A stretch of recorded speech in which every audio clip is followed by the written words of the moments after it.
Nous allons commencer par la prière.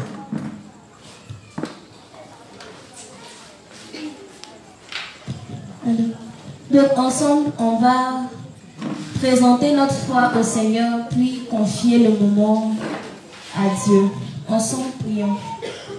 Père éternel, nous te disons merci de ce que tu nous as rendu sans péché devant toi pour toujours, pour l'éternité.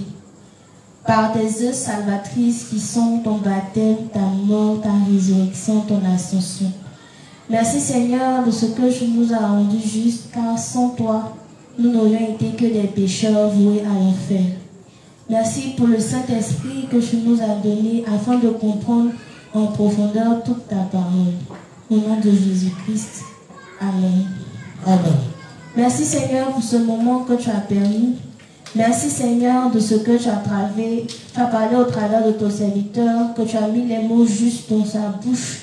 Merci Seigneur de ce que tu as disposé chaque cœur. Merci Seigneur de ce que tu as pressé le pas des retardataires et que tu as mis dans le cœur des justes l'envie, mais surtout la nécessité d'être unis à toutes les activités de l'Église. C'est en ton nom Jésus-Christ que nous allons prier.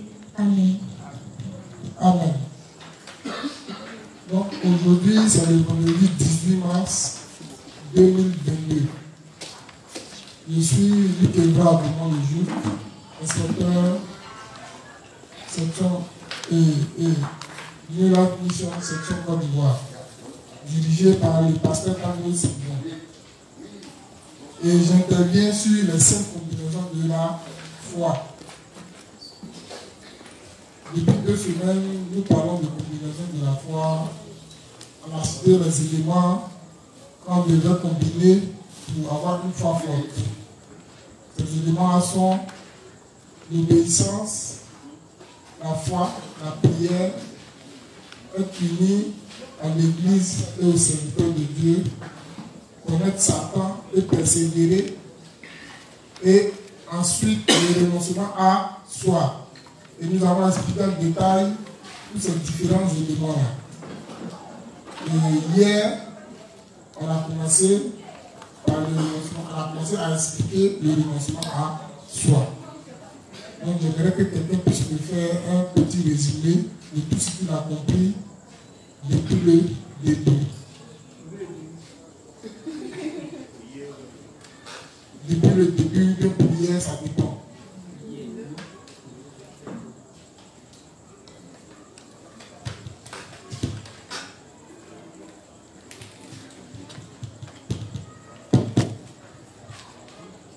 Bonsoir à l'Assemblée. Hier, nous avons vu le renoncement à soi. Voilà, il était question de définir d'abord le renoncement à soi. Nous avons dit que le renoncement à soi se définissait comme le fait de laisser tomber tout ce que notre pensée, notre faiblesse s'y manifestait. On a dit que quand nous laissons de nouveau, le plus souvent, le juge est confronté à ses propres pensées. Il est encore dans sa manière de voir les choses qui sont le plus souvent charnelles. Donc, il est nécessaire pour ce juge de laisser tomber tout cela, même abandonner. Mais aussi, en grandissant, on voit que le troisième jour se révèle. Donc, le juge, il doit aussi demander l'aide de Dieu, c'est-à-dire révéler ces choses-là pour que Dieu lui permette de renoncer. On a dit que le renoncement à soi ne se faisait pas par la force, mais plutôt par la foi. C'est-à-dire de révéler ses faiblesses, de montrer en quelque sorte, de montrer pour que Dieu nous aide à abandonner. Ce n'est pas par la force qu'on renonce, mais plutôt par la volonté éclairée par la foi. On a dit que quand on veut renoncer à soi, ce n'est pas pour notre propre intérêt, mais c'est pour Dieu qu'on le fait. Donc le renoncement à soi, c'est un amour pour Dieu. Et on a aussi dit que le renoncement à soi, c'est une chose qui est nécessaire pour le juste. Voilà. Et on n'oblige personne à renoncer. Mais comme c'est nécessaire pour sa vie, des fois, pour sa croissance spirituelle, donc il se doit de renoncer. Voilà. Donc, en même mot, c'est ce que j'ai compris.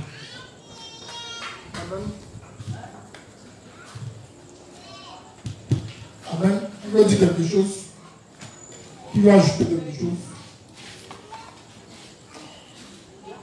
Juste. Personne pour ajouter.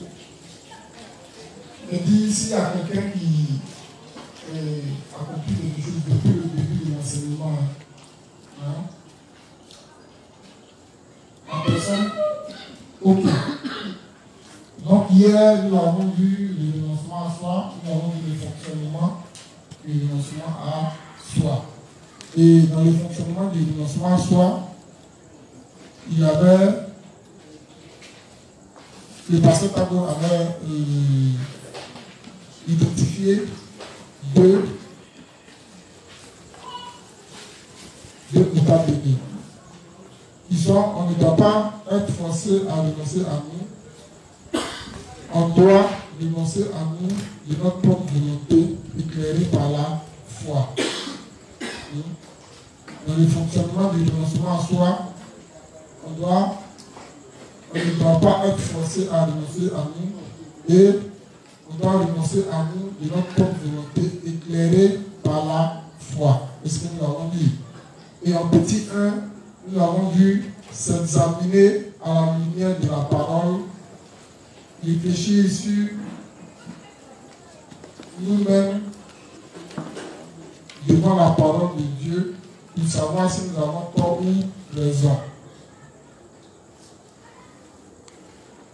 Ça, c'était le petit 1. Et nous avons lu le principe dans le livre 40, page 120, graphe 3, page 121, paragraphe 1. Et c'est là qu'on s'est arrêté l'école.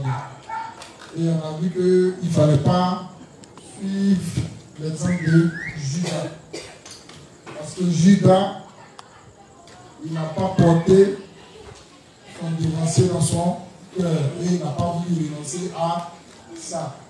Il n'a pas voulu renoncer à ses ambitions charnelles, à ses pensées charnelles. Donc, renoncer à nous, c'est renoncer à notre ego, à nos faiblesses même, à nos projets personnels et épouser le projet de Dieu. C'est ce que nous avons dit. Et dans l'enseignement d'hier, il a profité pour faire un petit témoignage de ce que j'ai pu renoncer. Le renoncement en soi, il ne s'arrête pas, ça ne s'arrête pas. C'est comme le péché qui est dans la chair. La chair ne peut jamais arrêter de pécher. Voilà, c'est comme un manguier qui produit des mangues, il ne pourra jamais arrêter de produire des mangues. Donc, le renoncement à soi, c'est toute notre vie. Toute notre vie, on doit renoncer à nous. Quand on passe une étape, il y a une autre étape qui se présente à nous. Et le révérend prend comme exemple l'oignon.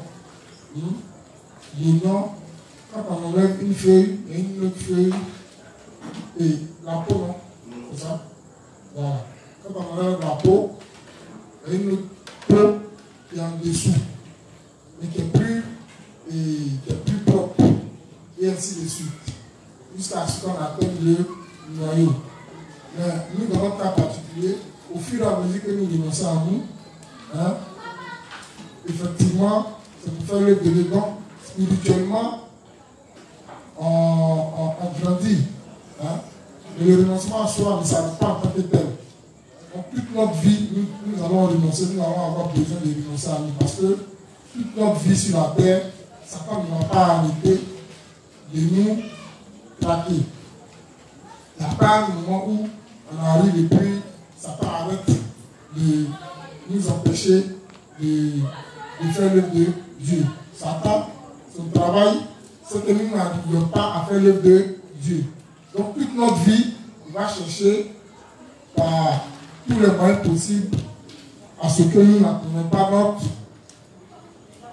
notre but. Et voilà. Donc, on doit renoncer à nous constamment. Donc, il a expliqué voilà, que Je sais que ça a été peut-être sujet à beaucoup de causeries, de discussions. Voilà. Je demande que vous priez pour moi. Toujours. Voilà. Parce que ce n'est pas facile. Hein? Et quand on a vu dans la persévérance des saints, Satan a plusieurs manières d'attaquer. Dans mon cas, comme je l'ai expliqué hier par rapport à la cigarette, quand j'ai arrêté, après, au début, c'était, comme je vous l'ai dit, j'aimais bien la cigarette, donc l'odeur de la cigarette. Donc quand il passe d'un point, Satan s'arrange pour qu'un fumier passe par là. Donc à chaque fois, je rencontrais les fumées. Mais comme j'avais commencé par forcer ma chair à ne pas fumer, c'est passé. Mais arrivé un moment, peut-être dans le 2e mois, il a changé de stratégie. Il a changé de stratégie et dans le 2e mois, dans le mois de février, je crois, dans le mois de février, c'était dans les rêves maintenant. Dans mes rêves, j'étais en train de fumer. Puis, genre, je me sentais bien, je suis en train de fumer. Ça m'a paru bizarre. La première fois. Et il s'est tenu au moins environ 3 à 4 fois. Et après, je me suis rendu compte que c'est-à-dire après le rêve, quand je me réveille le matin, c'est comme si je continuais à fumer comme d'habitude. Est-ce que vous comprenez? Mais comme je me répète constamment que je ne dois pas fumer, que j'ai arrêté de fumer, et que cela c'est une bonne fois pour toutes, on voit qu'en réalité, c'est Satan qui essaie de me tromper. Voilà. Et le révérend dit de ne pas trop accorder d'importance aux rêves. Donc, quand ça vient, il n'accorde pas d'importance, je me dis, bon, je sais que c'est lui, mais avec moi, Satan, je n'accorde pas plus d'importance à ça. Voilà. Comme nous sommes en train de donner un enseignement sur le renoncement, soit donc l'esprit. Donc, Satan aussi peut nous attaquer par nos rêves. Voilà. Ça, on n'en a pas parlé, mais en réalité, il peut procéder aussi comme ça. Voilà. Donc, hier, nous avons vu dans le livre 40, il ne fallait pas faire comme Judas. Le prochain principe, c'est le livre 45, à la page 26, paragraphe 1, page 27, paragraphe 2 et 3. Ça commence avec le texte de Luc 1, verset 38. Vas-y. Livre 45, page 26, paragraphe 1, associé à la page 27, paragraphe 2 et 3. Qu'il me soit fait selon ta parole. Luc 1, 38 dit, et Marie dit, voici l'esclave du Seigneur, qu'il me soit fait selon ta parole. Et l'ange se retira auprès d'elle. Il est écrit dans la Bible que Marie dit, qu'il me soit fait selon ta parole. Quand Marie a entendu le message de l'ange, elle a tout mis sous les soins de Dieu par la foi. À ce moment précis, ce que Dieu lui a dit s'est accompli et la parole du Seigneur et la bénédiction ont été siennes. Dire qu'il me soit fait selon ta parole à haute voix signifie recevoir la parole de Dieu et être prêt pour ses bénédictions. Juste parce que Dieu l'a dit, Marie a accepté la parole de Dieu telle qu'elle. Puisque la parole de Dieu est puissante, elle a pris chaque parole de Dieu dans son cœur. Qu'il me soit fait selon ta parole. En conséquence de son engagement, elle a été bénie de toute bénédiction céleste. Vous devriez savoir cela. Amen. Donc, qu'il me soit fait selon ta parole. Dieu veut nous utiliser pour accomplir son œuvre. Donc, nous ne devons pas résister à l'appel de Dieu. Voilà. Nous devons faire comme Marie. Nous devons dire haut et fort qu'il me soit fait selon ta parole. C'est Dieu qui décide. C'est Dieu qui nous envoie. Comme il est dit, au 3e jour, c'est Dieu qui met les eaux qui sont en bas de côté. Et les eaux qui sont en bas, qui sont mises de côté là, sont nos pensées. Ce sont nos projets, nos pensées, nos faiblesses et ainsi de suite. Toutes ces jours-là, Dieu va leur mettre des côtés et il va travailler avec nous. Le fait que la verdure va apparaître sur la terre, ça dépend du fait que Dieu va commencer à travailler avec nous. Donc si nous nous laissons guidés par Dieu, Dieu pourra faire de nous des boutons ornementaux. Ils vont servir dans son tabernacle.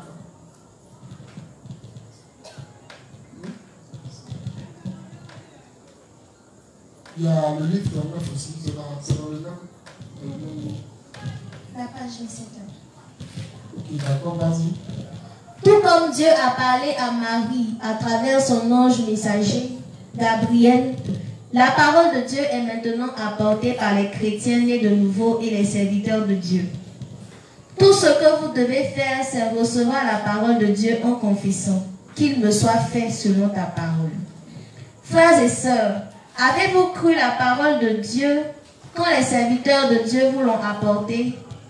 Croire le message apporté, c'est comme ce que Marie a fait. Si Marie n'avait pas cru au message de l'ange, elle n'aurait pas reçu les bénédictions de Dieu. De même, la parole de Dieu ne peut pas être entendue sans messager. Par conséquent, la foi vient de ce qu'on entend le messager et le message s'entend par la parole de Christ. Romains 10, verset 17. Si votre foi n'est pas basée sur la parole de Dieu, la foi ne va jamais grandir, peu importe combien vous essayez par vos propres efforts. Si l'ange n'était pas apparu à Marie et si elle avait pensé elle-même que Dieu allait la bénir de toute façon, elle n'aurait pas reçu de bénédiction du tout. C'est seulement par l'évangile de l'eau et de l'esprit du Seigneur qu'elle a pu se confier en la parole de Dieu en disant qu'il me soit fait selon ta parole. Et par cet engagement, elle a reçu la rémission de ses péchés et toutes les bénédictions célestes. Amen. Amen. Donc ici dans le texte, le révérend va, l'ange qui vient parler à Marie, ici va représenter qui? L'ange va représenter qui? Le serviteur de Dieu. Donc vous voyez que à toutes les étapes dans la Bible, Dieu travaille uniquement que par ses serviteurs. Voilà pourquoi quand vous allez dans le livre de Lévitique, vous voyez que Dieu dit à Moïse, parle au peuple. Il dit que Dieu s'adresse à Moïse et c'est Moïse qui transmet. Et c'est la même chose. Et nous aussi, comment est-ce que nous avons reçu la nouvelle naissance? C'est en écoutant les serviteurs de Dieu et en acceptant la parole par la foi. C'est en ce moment que nous sommes nés de nouveau. Et après être nés de nouveau, si nous n'acceptons pas ces prédécesseurs-là dans la foi, si nous n'acceptons pas ces serviteurs, si nous n'acceptons pas de nous laisser diriger par eux, la mort sera certaine. Si nous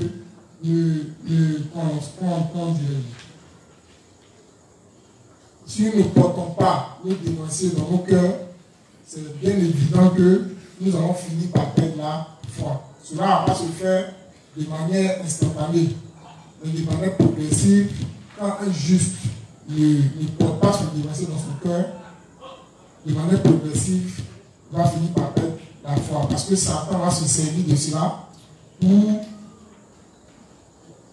semer la haine dans son cœur. Parce que Satan sait que quand il n'y a pas d'amour du dévancier dans le cœur, l'ordre est brisé. Et une fois que l'ordre est brisé, Dieu ne peut plus travailler. Donc, dans les 5 combinaisons de la foi, il est important pour nous de tous les éléments de cette combinaison de la foi sont importants. L'obéissance, la foi, la prière, mais porter son dévancier dans son cœur aussi est beaucoup important. Nous ne devons pas négliger un pour laisser l'autre. Et aussi, nous devons renoncer à nous constamment pour être des gens utiles dans la main de Dieu. Nous devons admettre nos faiblesses devant Dieu et le prier. Aujourd'hui, quand je suis en train de lire le livre 45, le Véran a donné un passage qui m'a beaucoup plu. J'ai envoyé ça dans mon groupe. C'est un peu long, on ne va pas lire. le révérend a dit comme ça que les gens pensent qu'il est devenu ce qu'il est tout d'un coup subitement. Mais en réalité, il a eu beaucoup de problèmes parce que quand il naissait de nouveau, il était malade. Il était très maladif. Et il ne pouvait travailler. Donc, aussi, il ne voulait pas mentir. Il ne voulait pas mentir, donc il a dû prier le Seigneur pour que le Seigneur l'aide à avoir un boulot qui puisse, dans sa condition de faible là, un boulot qui puisse faire afin de pouvoir s'occuper de lui-même, prendre soin de sa famille et puis prêcher l'évangile. C'est à la suite de cela que Dieu l'a aidé. Puis il a pu établir l'église.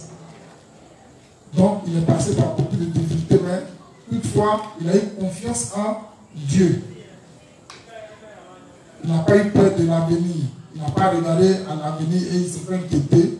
Il a prié Dieu et il était sûr que Dieu allait exaucer sa prière. Comme il s'est donné corps et âme à l'œuvre de Dieu, aujourd'hui, il dit que comme la dernière fois on l'a vu, il dit il mange ce qu'il veut. Il mange ce qu'il veut. Il fait 3 fois par jour. Il peut faire du sport. Voilà, chaque semaine. N'est-ce pas? 2 fois par semaine. Ouais, c'est pareil. Donc, c'est à la suite de beaucoup d'épreuves. Quand on quitte l'Égypte, avant d'arriver à Canaan, on passe par le désert. Donc, vous allez voir que dans le désert, nos vêtements ne vont pas s'user, nos chaussures ne vont pas s'user. Parce que, même étant dans le désert, Dieu prend soin de nous. Même étant dans le désert, Dieu nous protège. Voilà pourquoi il n'est pas bon pour un juste de quitter l'église pour aller se chercher, comme on le dit chez nous ici en Côte d'Ivoire, pour aller chercher de l'argent dans le monde. C'est la route assurée vers la perdition. Ça va nous faire. Donc, nous devons être comme Marie. Nous devons dire, nous devons proclamer qu'il me soit fait selon ta volonté. Donc, quand une tâche nous est donnée à l'église, nous devons faire tout notre possible pour l'accomplir diligemment, comme le révérend le dit. Même si nous sommes incapables d'accomplir cette tâche, nous devons demander l'aide de Dieu.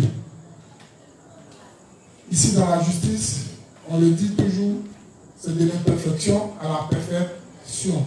Et ici, il n'y a pas de Superman. Il n'y a pas de Superman. Donc, quand une tâche est donnée, tu pries tout simplement, ou bien tu vas le dénoncer. Ah, vraiment, on a une telle tâche, mais je ne sais pas comment faire avec moi. Parce qu'en réalité, les dévanciers représentent Dieu pour nous. C'est ce que Dieu dit dans l'Ancien Testament. Il dit Moïse, il fait Dieu pour Aaron. Donc, les plus proches personnes à qui nous devons demander là, ce sont les dévanciers. Et si tu ne peux pas te dévancer dans ton cœur, il sera difficile pour toi de grandir dans la foi. Et Dieu le fait ainsi pour que nous puissions nous rabaisser. Nous puissions rabaisser nos cœurs. Nous puissions briser notre ego. Dans la justice, il n'y a pas de je suis vieux, je suis petit. Non. Généralement, Dieu, quand on lit la Bible, généralement, c'est les gens qui étaient très jeunes que Dieu utilisait. Il y avait des gens âgés, mais Dieu aussi a utilisé les gens jeunes. Comme qui? Jérémie, il était jeune. Jérémie, il était jeune. David aussi, il était adolescent, Dieu l'a utilisé. David aussi, il était très jeune. Voilà. Donc, ne regardons pas à notre âge physique. Nous devons mettre notre âge physique de côté. Parce que Dieu, il est éternel, Dieu n'a pas d'âge. Donc, on ne doit pas regarder à notre âge. L'esprit n'a pas d'âge. Notre esprit n'a pas d'âge. Donc, on ne doit pas regarder à notre âge. Mais plutôt à notre âge spirituel. Voilà. Et quand on veut faire l'œuvre de Dieu, on n'est pas obligé. C'est-à-dire que Dieu ne nous oblige pas. C'est parce que Marie a accepté. Dieu n'est pas venu pour travailler de manière forcée avec Marie. Où est que l'ange apparaît et puis il lui dit. Et puis elle lui répond pas. Qu'il ne soit fait selon pas. Donc, nous tous ici présents, Dieu veut travailler avec nous de la même manière. Mais sauf que nous, on ne veut pas que ça soit fait selon la volonté de Dieu, mais on veut que ça soit fait selon nous-mêmes notre volonté. Voilà pourquoi ça tarde. Mais quand on va comprendre que tout doit être fait selon la volonté de Dieu, c'est en ce moment-là que Dieu va travailler avec nous. Voilà pourquoi dans le 3e jour, avant d'arriver au 4e jour, avant d'être serviteur, il faut que nous passions par le 3e jour. Il faut que nous reconnaissions notre véritable nature et nous la mettions devant Dieu. C'est en ce moment que Dieu peut commencer à travailler devant nous. Quand nous renonçons à nous, quand nous reconnaissons notre véritable nature et quand nous renonçons à nous, c'est en ce moment que Dieu peut travailler avec nous. Donc on va passer une question. Merci.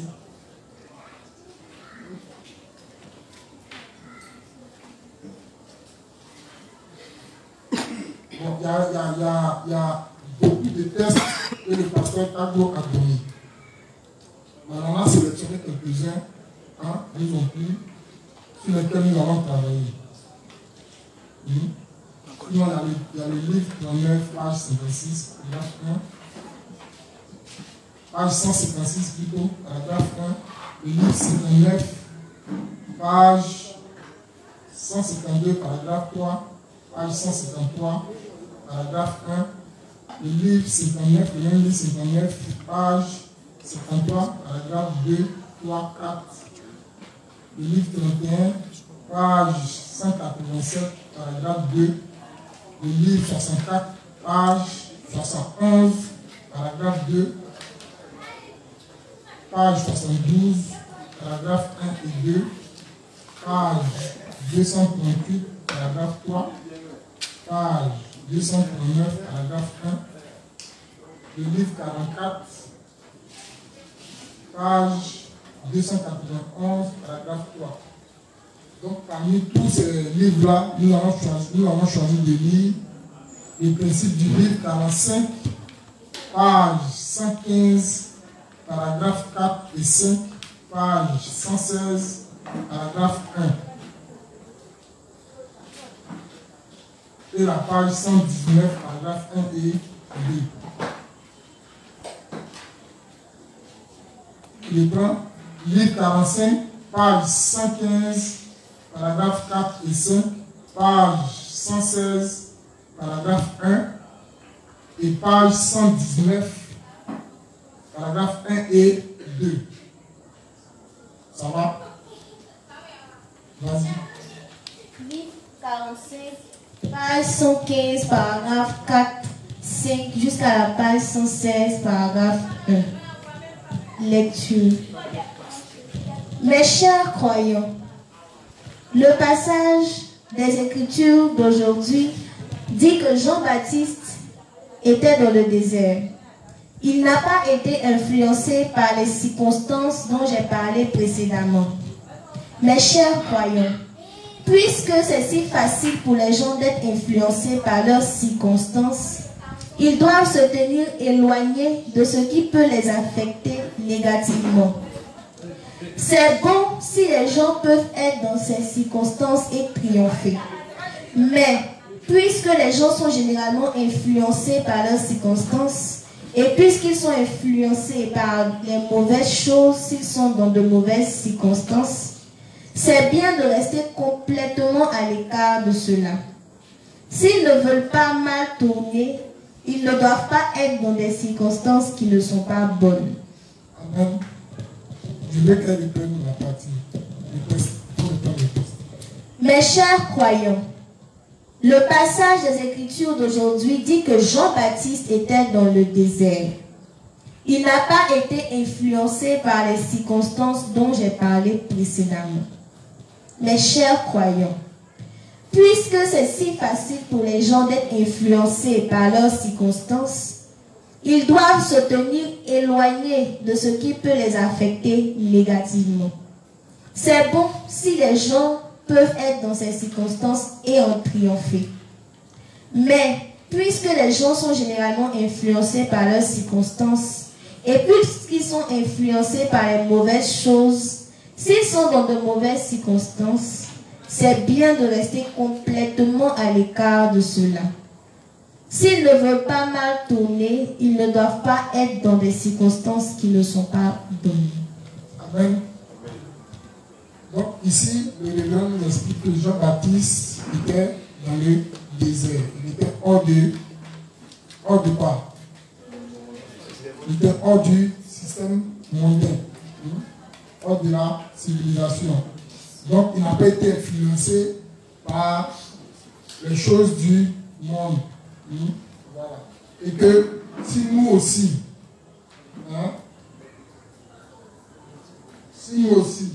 nous ne voulons pas être influencés négativement, il est bon pour nous de nous écarter des mauvaises circonstances. C'est-à-dire, si tu es dans, bon, il n'est pas mon cas, comme le conseil de plusieurs après mon témoignage, j'ai arrêté de fumer. Si je veux persévérer là-dedans, il ne faudrait pas que je m'associe à des fumeurs. Et pour ce cas-là, pour que vous puissiez comprendre. Si je veux, parce que si je continue à m'associer à des fumeurs, il y a de fortes chances que je puisse retomber dans la cigarette. Donc, pour ne pas que je retombe dans la cigarette, il vaut mieux pour moi de ne pas marcher avec des fumeurs. C'est ce que le révérend explique ici. Est-ce que je me fais comprendre? Voilà. Il vaudrait mieux pour nous, pour ne pas que nous soyons tentés de tourner dans le monde comme nous sommes devenus les justes. Nous sommes devenus les justes. Il n'est pas bon pour les justes de toujours être. C'est vrai, nous devons aller vers les pécheurs pour leur prêcher l'évangile. Mais nos amitiés pécheresses là, la relation qui doit avoir entre nous et eux, ce ne doit être uniquement que de chercher à les convertir.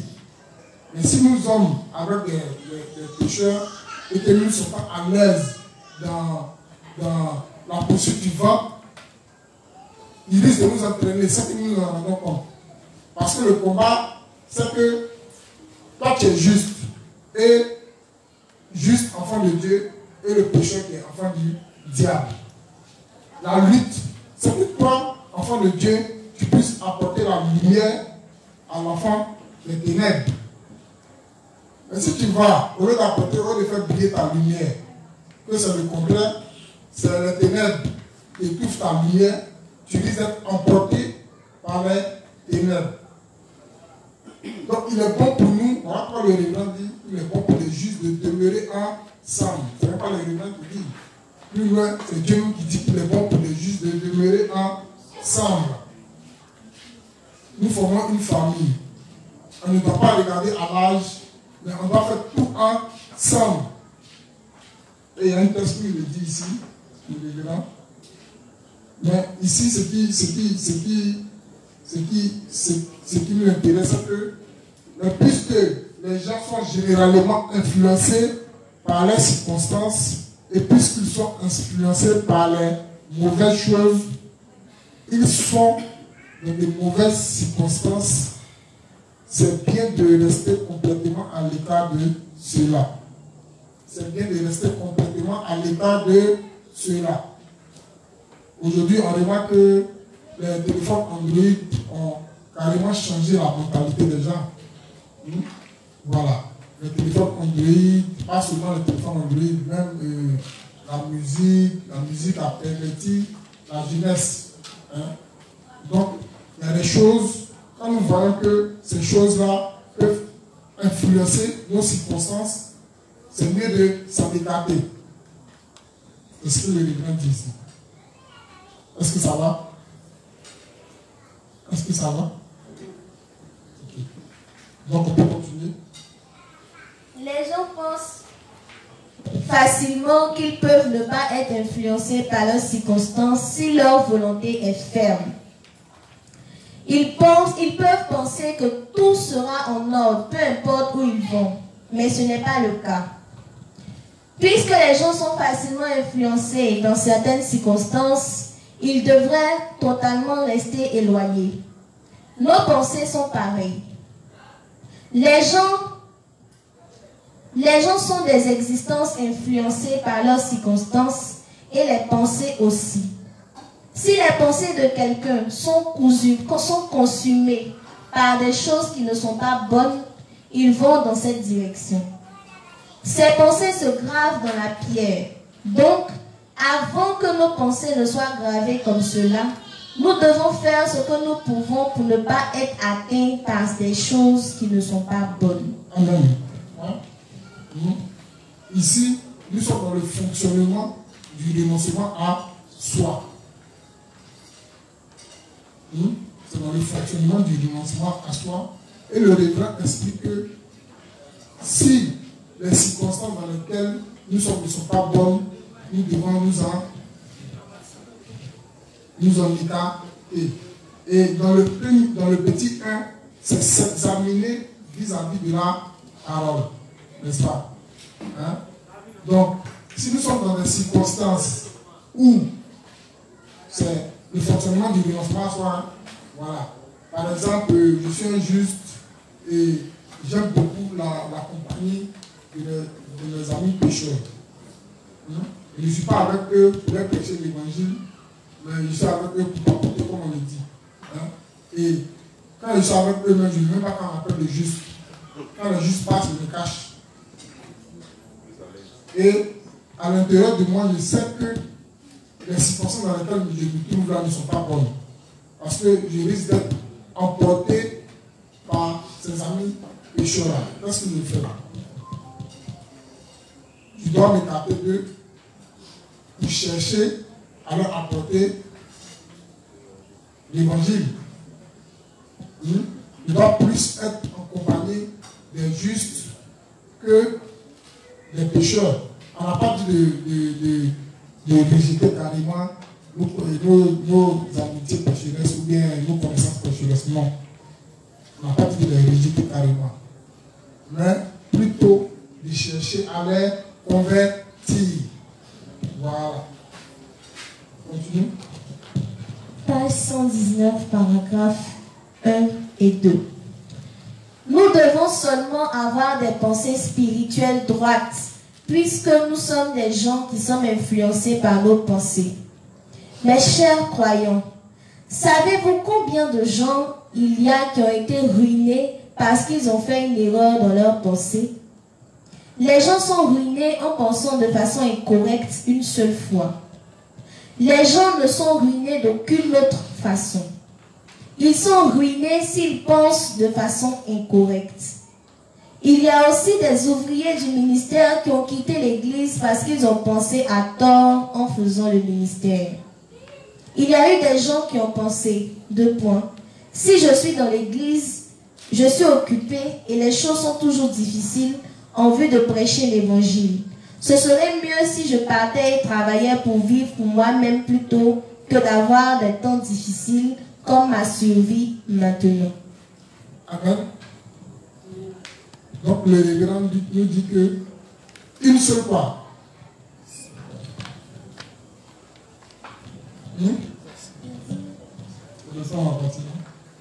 Mes chers croyants, savez-vous combien de gens y a-t-il qui ont été ruinés parce qu'ils ont fait une erreur dans leurs pensées?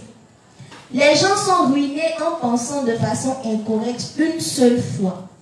En pensant de façon incorrecte une seule fois. Et certainement cette seule fois, après que tu l'as oublié, le Satan,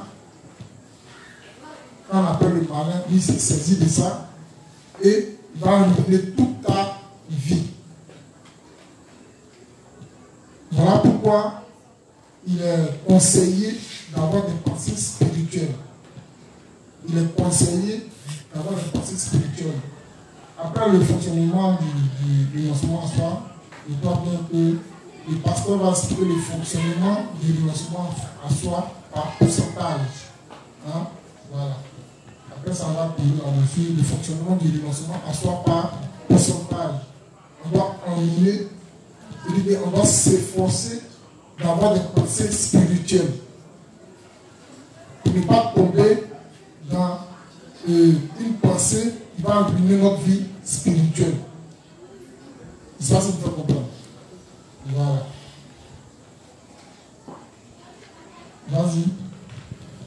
Mes chers croyants, ne serait-il pas bon de penser de la sorte? Ils pensent que ce serait bien de ne pas dépenser leur argent pour les autres, mais de l'utiliser pour eux-mêmes, leurs femmes et leurs enfants. C'est ainsi qu'ils finissent par quitter l'Église. Mais ils ne peuvent même pas économiser $10 000 en une année en travaillant à mort et utiliser l'argent qu'ils gagnent dans le mois pour payer ceci et cela et se nourrir. Amen. Amen. Donc le révérend dit, mes chers croyants, ne serait-il pas bon de penser de la sorte? Ils pensent que ce serait bien de ne pas dépenser de l'argent, leur argent pour les autres, mais de l'utiliser pour eux-mêmes, leurs femmes et leurs enfants. C'est ainsi qu'ils finissent par quitter l'Église, mais quand ils ne peuvent même pas économiser $10 000 en une année en travaillant à mort. Des gens qui sont égoïstes. Ils utilisent leur argent et pour eux-mêmes. Et arrivé un moment, ils quittent l'église parce qu'ils ne veulent pas qu'on leur demande quelque chose. Donc ils préfèrent quitter l'église, aller dans le monde. Mais finalement, quand ils quittent l'église, il se rend compte que les bénédictions qu'il avait là, c'est parce qu'il était uni à l'église. Quand il est dans le monde, il va travailler à mort, il va voir que son argent ne va pas le suivre. Malgré que nous sommes dans l'église et que nous avons nos difficultés, Dieu continue de nous bénir. Dieu continue toujours de nous bénir. Donc, de telles pensées-là, si nous les avons, nous devons les rejeter au nom de Jésus. Si nous pensons que notre argent, c'est pour nous, et puis notre famille, nos enfants, nous devons les rejeter au nom de Jésus. Tout ce que Dieu nous donne, c'est pour financer son œuvre. Et plus nous avons financé l'œuvre de Dieu, plus Dieu va nous en donner. Et c'est ce que le révérend fait, c'est le principe que le révérend a utilisé. Il a dit que si nous voulons être riches, nous devons être unis à l'église de Dieu. Quand nous sommes unis à l'église de Dieu, nous pouvons devenir riches. Quand nous ne le... Même si on ne veut pas. Voilà. Dieu, c'est le plus intelligent. Il est 1 milliard de fois, plus d'1 milliard de fois, intelligent que tous les hommes réunis. Voilà. Donc c'est que tu ne recherches pas. Quand il regarde ton cœur, quand ils sont ton cœur, quand ils sont tes reins, quand ils sont tes pensées ou bien tes intentions, même les plus cachées, et tu vois que ce cœur-là, c'est un cœur qui cherche véritablement à avoir l'œuvre de Dieu avancer, c'est en ce moment que, puisque ce gars-là, il n'a pas besoin. Comme le grand Paul Sion, il n'a pas besoin de toute cette richesse-là. Et quand il en a, il le met au service de Dieu. C'est en ce moment que Dieu le bénit fortement. Est-ce que vous pouvez comprendre? Voilà. Donc nous ne devons pas penser que ce que nous avons, nous, étant des sacrificateurs, voilà pourquoi dans l'Ancien Testament, les sacrificateurs n'avaient pas d'héritage. Or, il est écrit dans Apocalypse que nous sommes pas des sacrificateurs. Un sacrificateur n'a pas d'héritage à laisser. Un sacrificateur n'a pas d'héritage à laisser, même à ses enfants. Son héritage, c'est l'évangile de l'Esprit.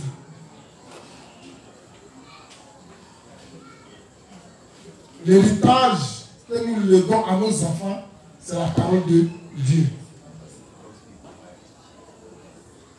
Voilà. Et c'est à ce niveau de foi-là que nous devons arriver. Même actuellement, on ne comprend pas. Mais comment est-ce que quelqu'un peut laisser comme héritage l'évangile ou bien... Bon, ça ne colle pas. Hein? Les enfants du grand-père sont en train de penser que l'église ou bien toutes les entreprises de la New Life Mission et même la New Life Mission appartiennent au révérend. Mais c'est faux. Si le révérend n'est plus, Dieu va susciter une autre personne pour le remplacer. Mais ça n'appartient pas. La New Life Mission n'est pas une propriété privée du révérend. De même que l'église n'est pas la propriété privée de quelqu'un. Et nous-mêmes qui sommes peut-être appelés dévanciers, nous-mêmes qui sommes dévanciers, si un jour il arrivait que nous ne voulions pas faire la volonté de Dieu, Dieu nous met de côté et il continue son travail. Et c'est comme ça. Si tu penses que tu es devenu juste et que tu dois garder, tu dois laisser un héritage à ton enfant, ou bien tu dois te battre pour laisser un héritage à ta famille, de foutu les doigts dans l'œil. Voilà.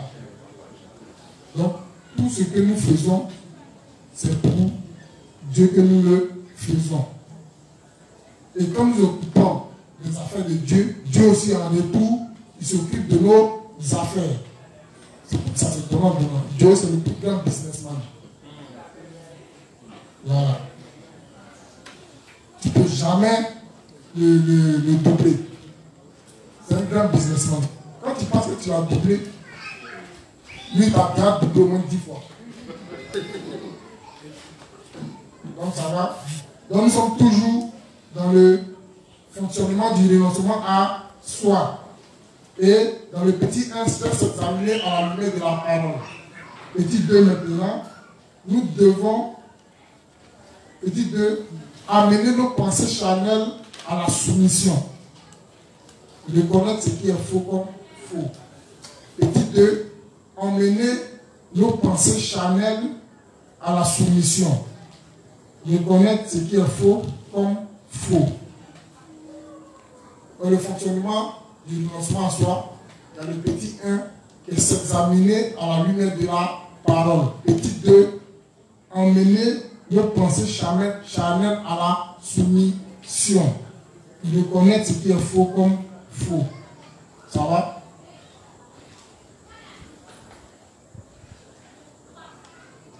Livre 40, page 35, paragraphe 3, 4, page 36, paragraphe 1, 2, 3. Livre 40, page 35, paragraphe 3 et 4, page 36, paragraphe 1, 2 et 3.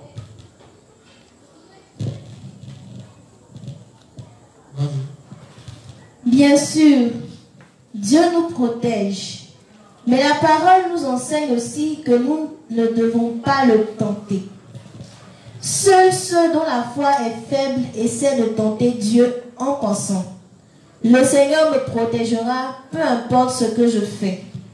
Donc, si vous dites: bon, puisque je crois au Seigneur, je peux faire tout ce que je veux, cela ne signifie rien de plus qu'un acte répréhensible de la tentation de Dieu. Permettez-moi d'illustrer ceci avec un conducteur.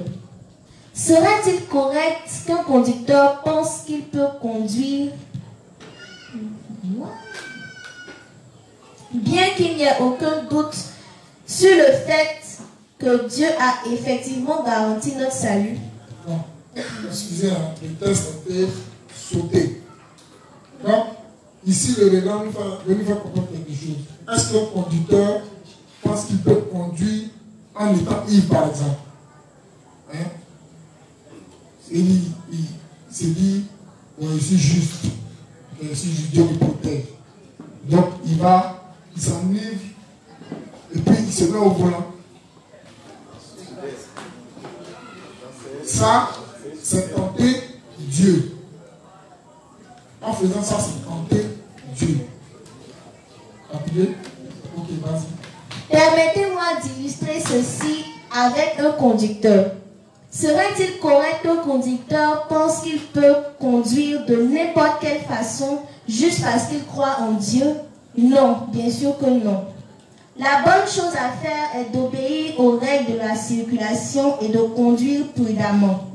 C'est-à-dire de tout faire pour s'assurer de sa sécurité et celle des autres sur la route.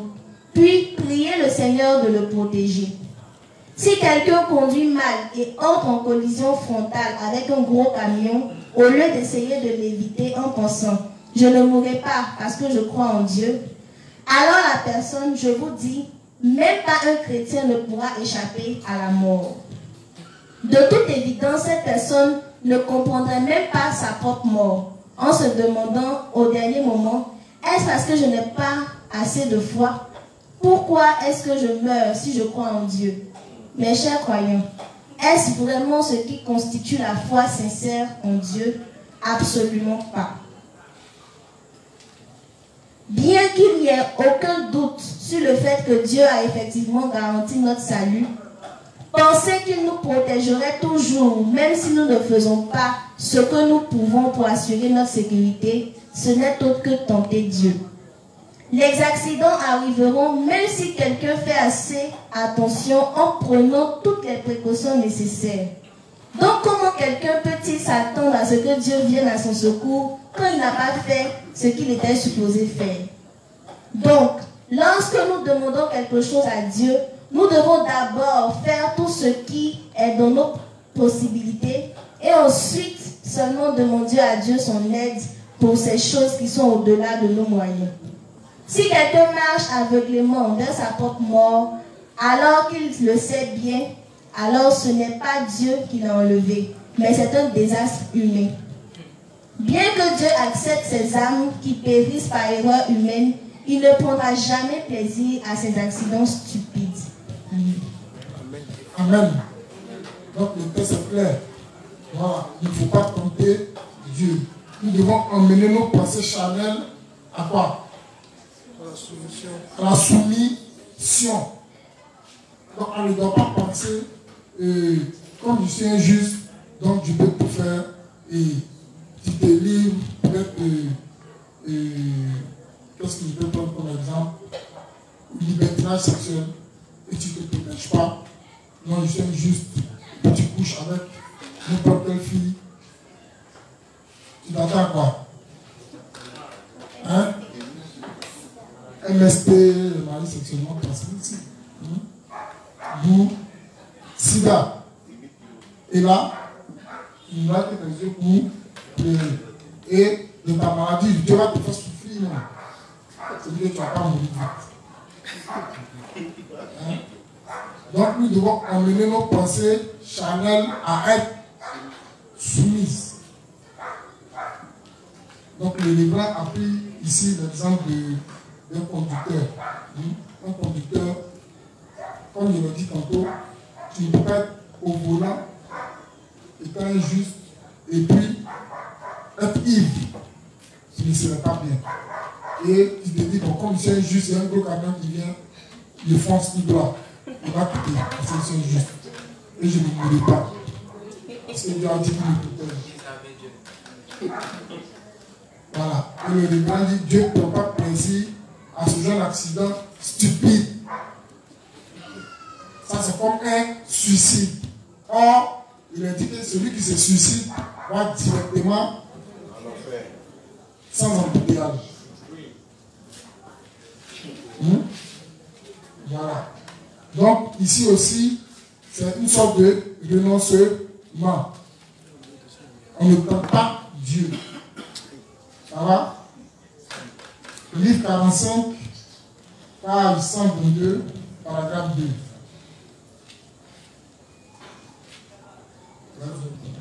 Livre 45, page 122, paragraphe 2. Mes chers croyants, les gens sont influencés par leurs circonstances et par leurs pensées.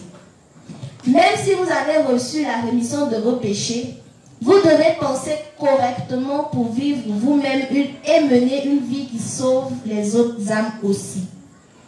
Vous devez aussi bien choisir vos circonstances. Mes chers croyants, nous devons gouverner nos pensées et circonstances correctement.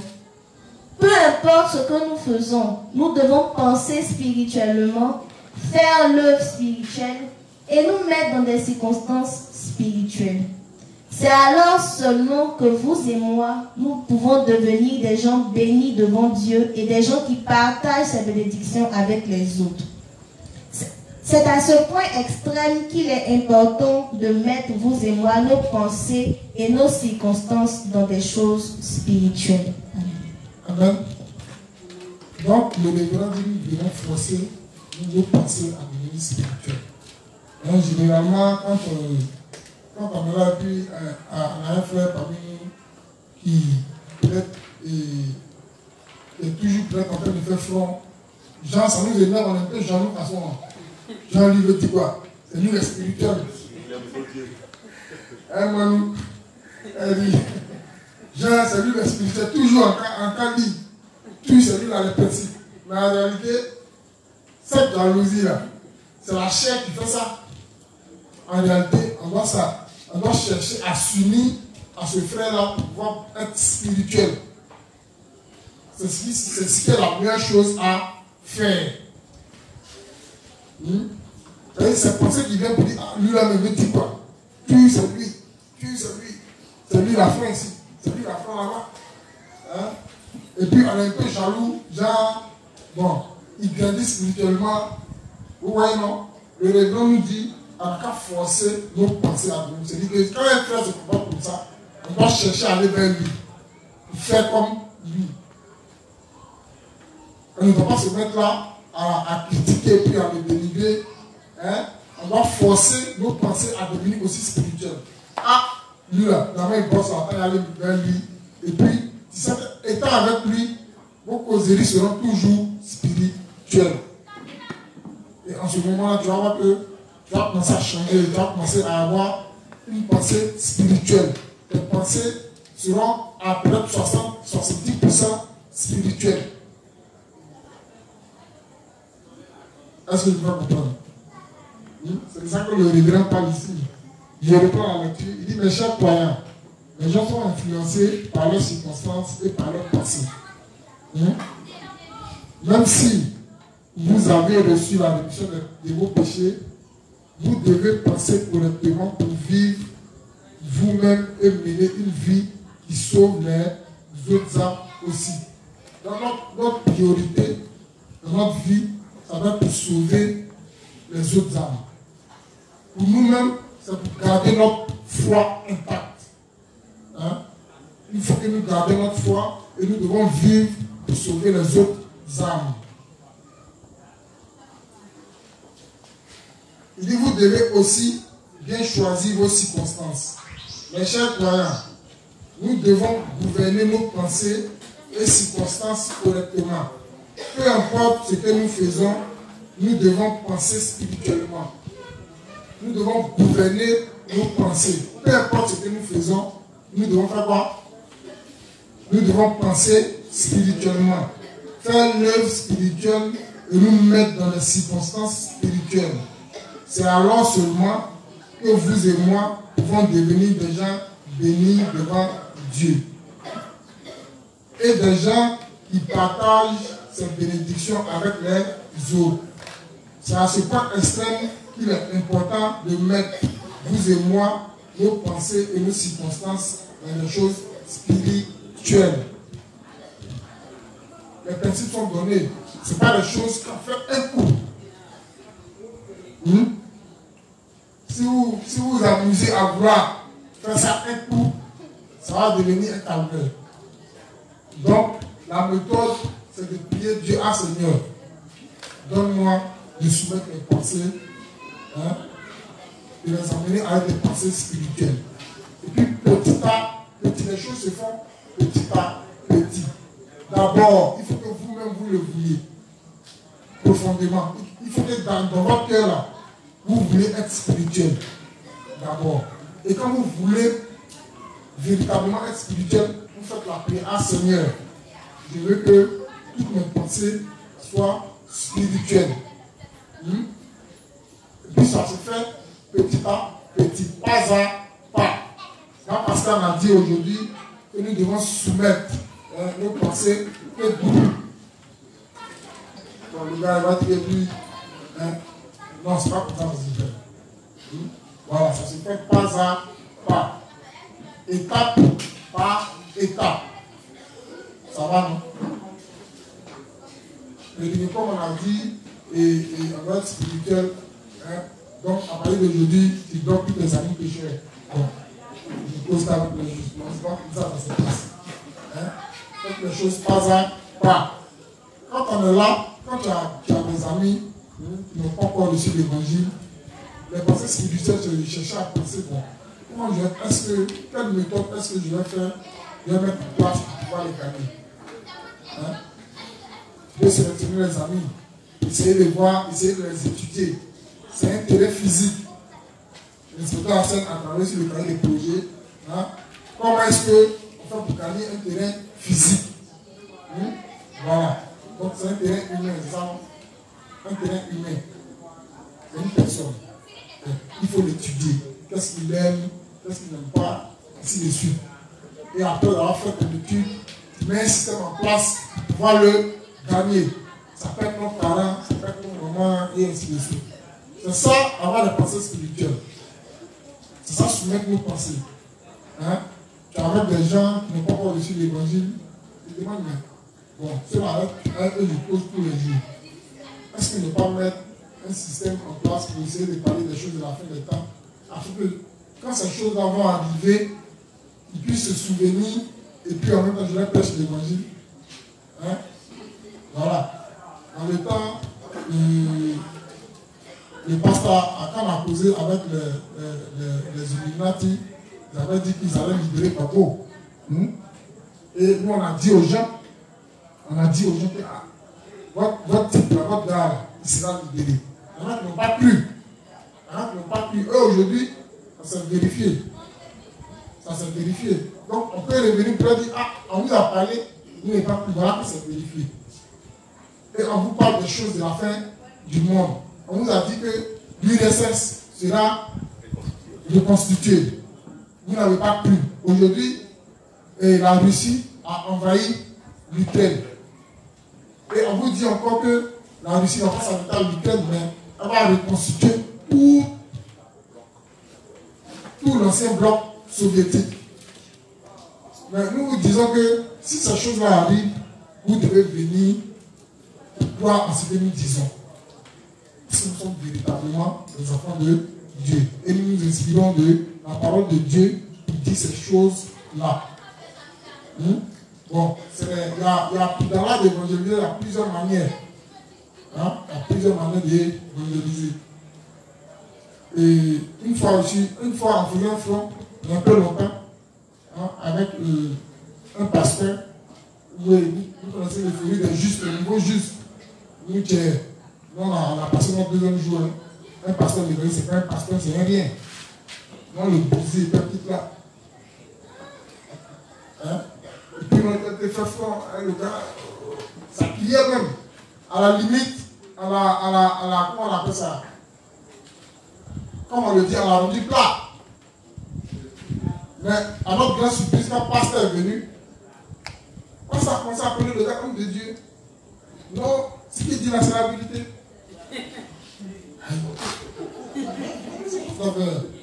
Qu'est-ce qu'il fait? Et puis non, il faut laisser les enfants, c'est pas comme ça, c'est pas qu'ils ne connaissent pas. Donc, puis il posait le gars, non, il appelle, pasteur. Non, c'est le grand maître. Là, on est calme, on écoute. Et puis, Jean, il met le gars en confiance. Et il nous enseigne ça. Il dit, faut pas, parce que, en réalité, quand tu viens, puis tu humilies le gars, il ne va plus revenir. Parce qu'il se sent blessé, il va se plaquer, il va se mettre. Donc, attends, si tu le mets en confiance, et puis dans sa confiance, il est prêt à t'écouter, tu pourras le gagner plus facilement. Alors nous, on venait, puis on bousait, puis nous, on a fait ce front. C'est la guerre. Nous, on va pour un petit débat. Le sang va couler. Voilà.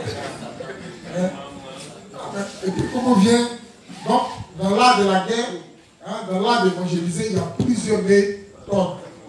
Souvent, quand ça vient plus de plus tenter fait front doucement, tu te dis, bon, les gars là, même calmer. Comme ça dit, on doit faire doucement, il ne faut pas blesser les gars. Et puis il vient, le même coup, et puis tu vas, tu vas frapper le gars. Ça passe à un problème. Donc, tu ne peux pas le cerner.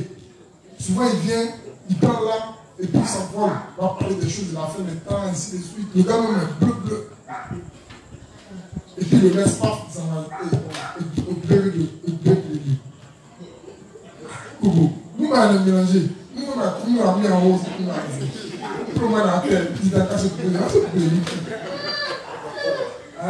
voilà. Donc, nous devons soumettre nos pensées charnelles à devenir des pensées spirituelles. Le temps passe tellement vite. Je ne sais pas encore le moment des questions. On va aller au petit 3. Au petit 2, c'est nous devons amener nos pensées charnelles à la soumission. Petit 3, c'est graver nos pensées. Plutôt graver dans nos pensées et cœurs le fait de renoncer à nous. Proclamation de ce qui doit être. Graver dans nos pensées et cœurs le fait de renoncer à nous. Proclamation de ce qui doit être. Premier principe, livre 28, page 371, paragraphe 2 et 3. On va faire ça rapidement, puis on s'en déclare. Livre 28, page 371, paragraphe 2 et 3.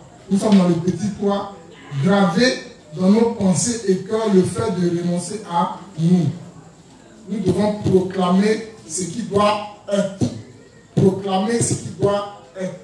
Ça, c'est une parenthèse. Le premier principe, c'est le livre 28, page 371, paragraphe 2 et 3. Ça va? Lecture. Ce sont nos cœurs qui doivent être droits devant Dieu. Si nos cœurs sont méchants plutôt que droits, alors quand nous lisons la Bible, nous ne voyons que de mauvaises choses. C'est parce que la parole est la vérité. Même si beaucoup de gens professent croire en la parole de Dieu, ceux qui le font dans leur état pécheur sans comprendre l'évangile de l'eau et de l'esprit peuvent seulement voir les bénédictions de la chair dans la parole, car leurs cœurs sont méchants et ils suivent seulement la convoitise de la chair.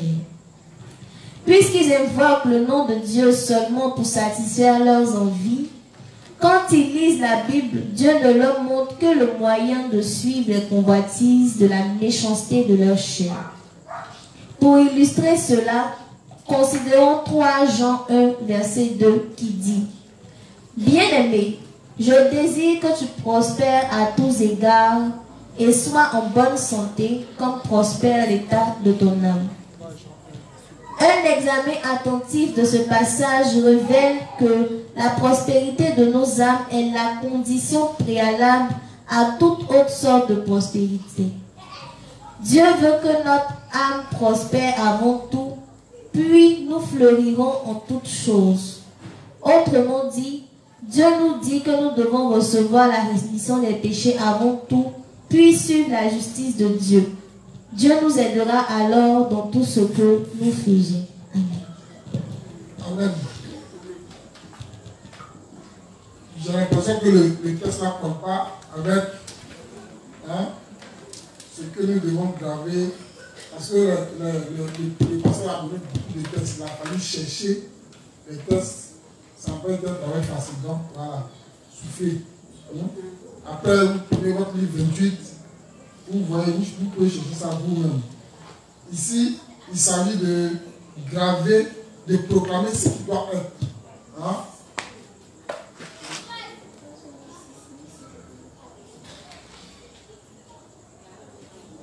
Donc, on va prendre un autre principe pour combler ce principe-là. Donc, à la place du premier principe, à la place du livre 28, vous prenez le livre 6, page 395, paragraphe 5. Vas-y. Livre 6, page 395, paragraphe 5. Je remercie notre Seigneur pour sa grâce qui nous a permis de le servir en renouvelant nos esprits. En nous faisant renouveler nos esprits, notre Dieu nous a permis de toujours le suivre avec notre foi. Amen. Amen. Donc, nous devons renouveler notre esprit. Nous devons proclamer ce qui doit être. Dans mon cas, je prends cet exemple-là, parce qu'il s'agit de moi-même. Je vous ai dit que quand j'ai commencé à le fumer, il a fallu que je proclame ça. Voilà. À chaque fois, il fallait le ramener, ruminer là-dessus, le répéter ça à l'esprit, pour que ça se manifeste physiquement. Et à chaque fois, il me disait no smoking, no smoking. Voilà. No smoking. Pas de cigarettes, pas de cigarettes, pas de cigarettes. Et ainsi de suite. Voilà. Et répéter ce que nous voulons, ce à quoi nous voulons renoncer. Il faut que nous répétions ça constamment. Voilà. Il ne faut pas que nous tombons dans les mêmes fautes.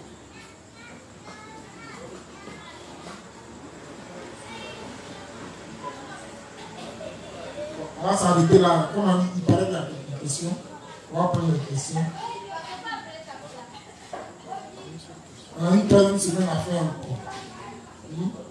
Donc, en début de troisième semaine, je vais revenir sur le renoncement à soi. Et puis, comme je l'ai dit, on va chercher quelques textes dans la Bible pour voir où il a été appliqué les 5 combinaisons de la foi. Les 5 combinaisons de la foi.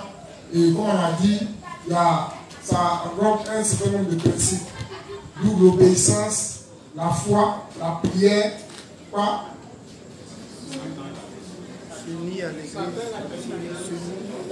Être uni à l'église et au serviteur de Dieu, Satan, la persévérance des saints et ensuite le renoncement à soi.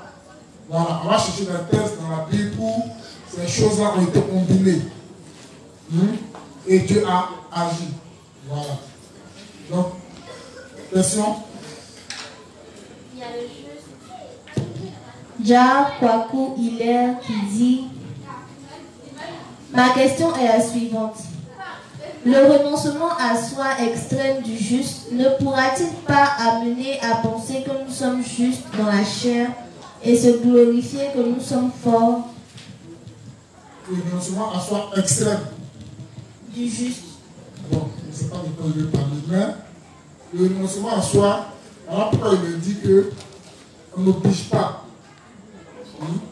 Voilà, on dit que c'est une nécessité, mais on n'oblige pas. Parce que au troisième jour, c'est Dieu lui-même qui met les os dans ta déportée. Ça ne se fait pas par notre propre force. Il ne pas qu'on s'en glorifie. Dans mon cas, j'ai vu que j'ai essayé plusieurs fois, j'ai échoué. J'ai essayé plusieurs fois, tu échoues.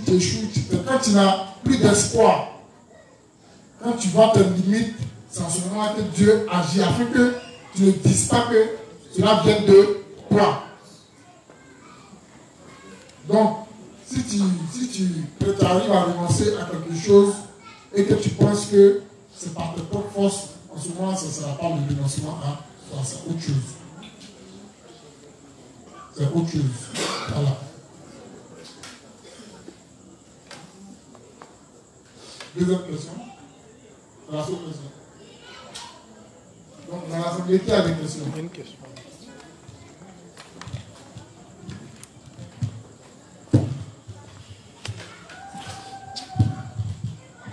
Bonsoir les saints, c'est le juste Stéphane. Ma question, c'est par rapport aux opportunités qui peuvent arriver dans la vie du juste.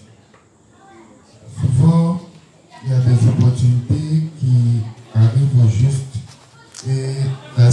circonstances fait que là, le juge doit faire, par exemple, un choix propre, là, maintenant.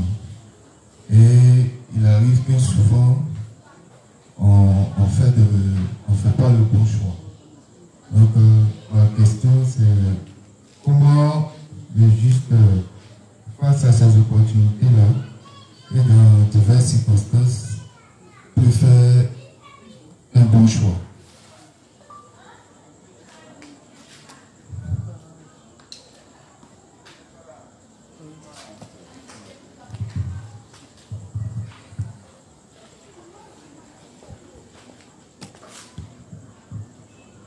Bon, je n'ai pas compris la question. Il arrive que les juges aient des opportunités. Je vais voir si j'ai compris la question. Il arrive que les juges aient des opportunités et ils sont appelés à faire un choix. N'est-ce pas? Et généralement, on fait le mauvais choix. Donc, comment est-ce qu'on peut faire le bon choix face aux opportunités qui nous sont présentées, n'est-ce pas? Voilà. Ok. Merci. Donc, à ça, d'abord, il faut savoir c'est quelle opportunité qui nous est présentée. En fonction de l'opportunité, on pourra dire quel est le bon choix à faire. Mais en réalité, quand nous devons faire un choix, nous devons peser, nous devons savoir si.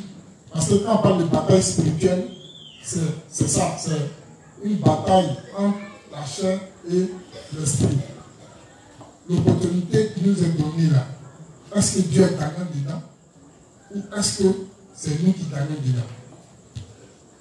Et si c'est toi qui gagnes dedans, que tu fais le choix de gagner par rapport à Dieu, tu vois que le choix est mauvais. Par exemple, l'esprit.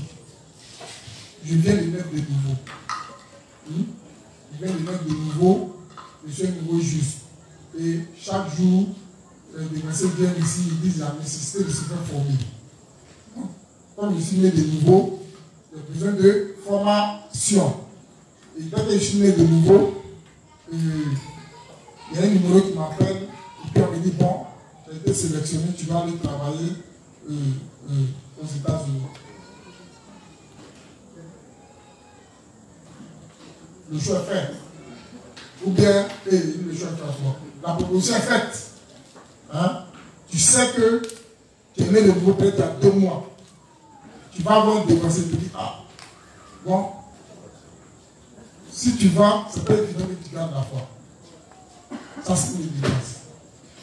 Vas-tu te sacrifier pour l'œuvre de Dieu, ou bien tu vas choisir d'aller chercher l'argent aux États-Unis?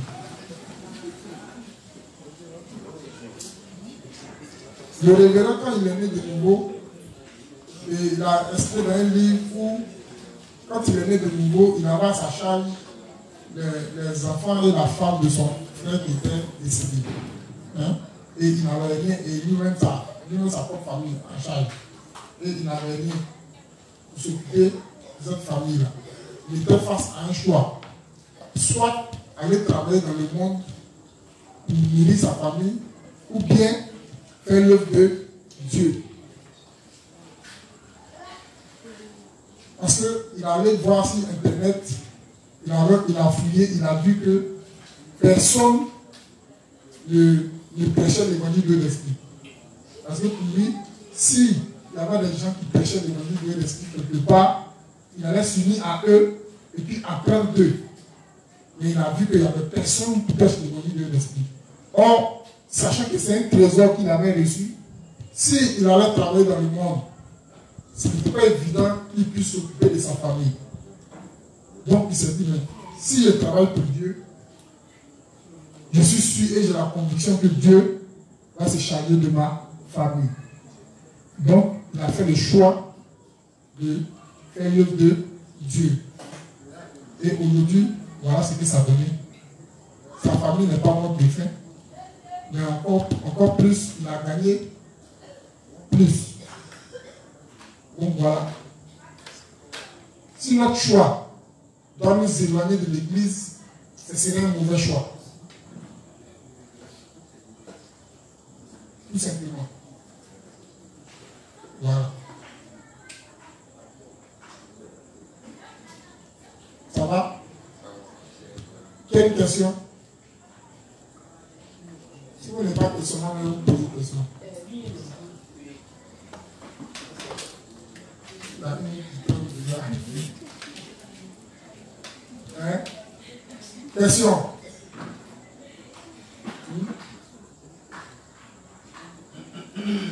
Je suis là, posez-moi des questions.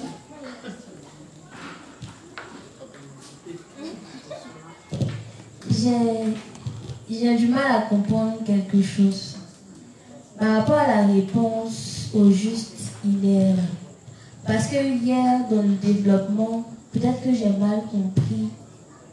J'ai cru comprendre que, arrivé à un moment donné, il fallait faire des efforts pour renoncer à soi.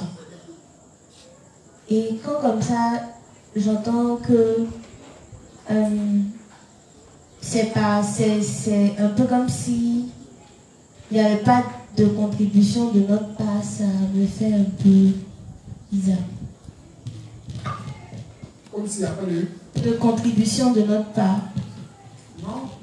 Pour que tu renonces à toi, il faut que d'abord tu le veuilles. Si tu ne le veux pas, Dieu ne va pas t'obliger. Voilà, donc il n'y a pas forcément une contribution. Voilà. Il faut que tu veuilles. Sinon, si Marie ne voulait pas porter l'enfant Jésus, Dieu allait changer une personne. Voilà.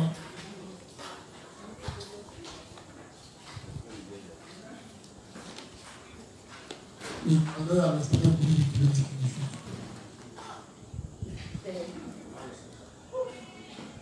Parce que lui, il voulait intervenir un peu sur la prise en école, tout ça. C'est ce qu'il m'a dit hier. Il voulait que je lui laisse intervenir pour intervenir sur la prise en école. Quelque chose par rapport à la volonté dans le renoncement à Dieu.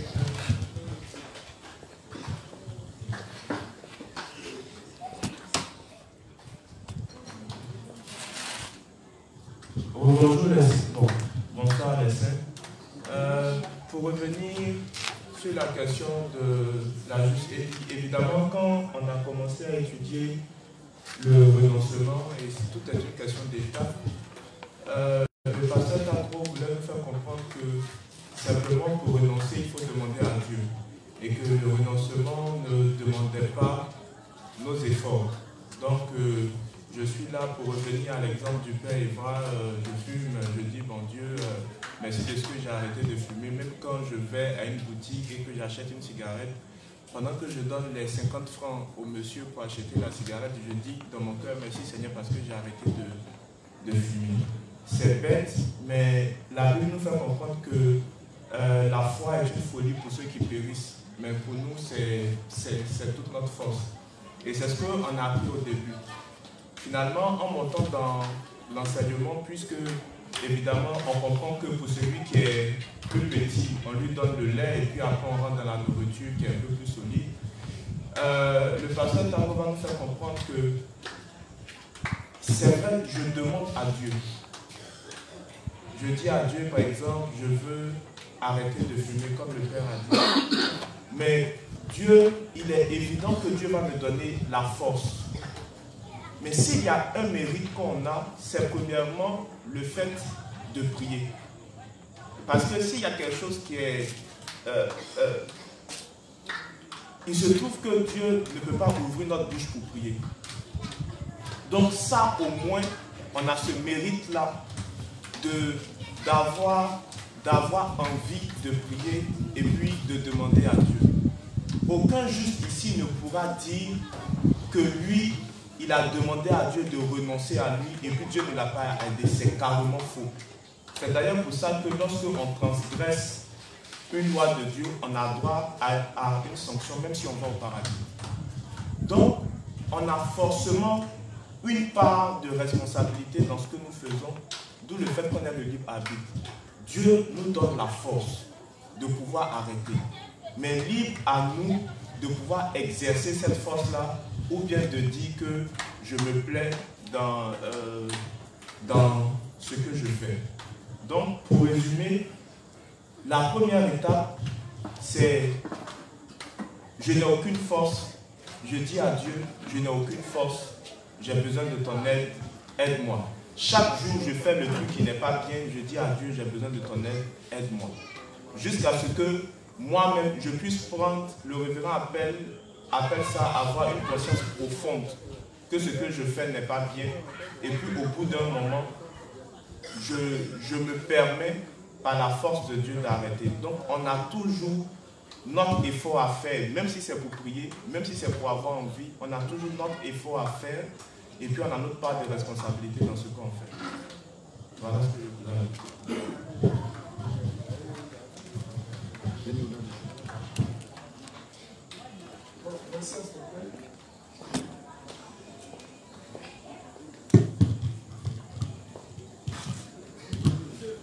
Donc, merci inspecteur.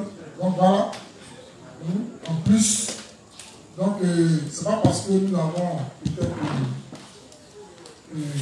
prié, demandé l'aide à Dieu et nous sommes efforcés d'arrêter ce que nous faisons qui n'est pas bon, que nous a glorifié et penser que c'est parce que c'est de nous-mêmes que ça vient. C'est pas ça. Voilà. C'est à Dieu que revient la gloire. Parce que si tu penses que c'est par tes propres efforts que tu as pu renoncer à toi, en ce moment, ce n'est pas un renoncement. Ce n'est pas un renoncement. Et tu vas voir que très tôt, tu vas retomber dans le même péché. Très vite, très bientôt. Donc quand ça vient de Dieu et que on se dit que malgré qu'on ait peut-être faire un petit effort, quand on donne la gloire à Dieu, Dieu va s'appeler à ce que nous ne retombions pas dans ce que nous avons, ce dont nous avons renoncé. Ça va?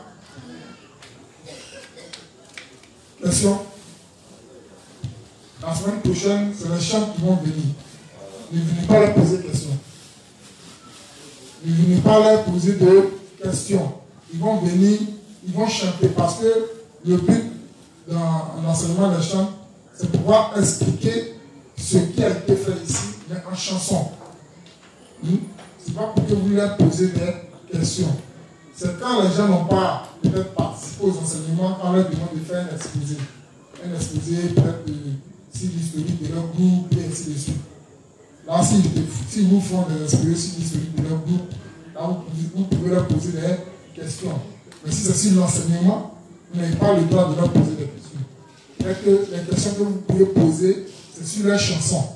Voilà, peut-être sur les textes de leurs chansons. Si vous n'avez pas compris, vous pouvez leur demander, ils vont relire les textes de leurs chansons. Ou bien vous expliquer leurs chansons. Voilà. Donc, comme on n'a pas de questions, on va faire la prière des frères et on va se séparer. Moi, je reviens après les chants dans 2 semaines.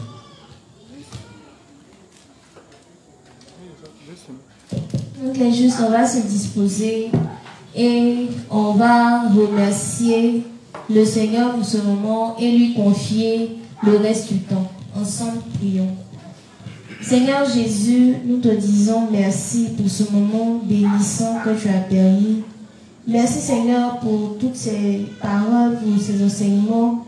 Merci Seigneur de ce que cela fasse un avec notre âme, avec notre esprit. Merci Seigneur de ce que nous apprenions le renoncement à soi et que nous l'appliquions dans toutes les parties de nos vies. Merci Seigneur de ce que tu nous as accompagnés à la maison sains et saufs, tout en nous donnant le temps, la force de ruminer les paroles. Merci Seigneur de ce que tu nous as donné, la force que tu nous as donné, la santé, les moyens afin d'être unis à toutes les autres activités de l'Église de la semaine. C'est en ton nom que nous avons prié. Amen.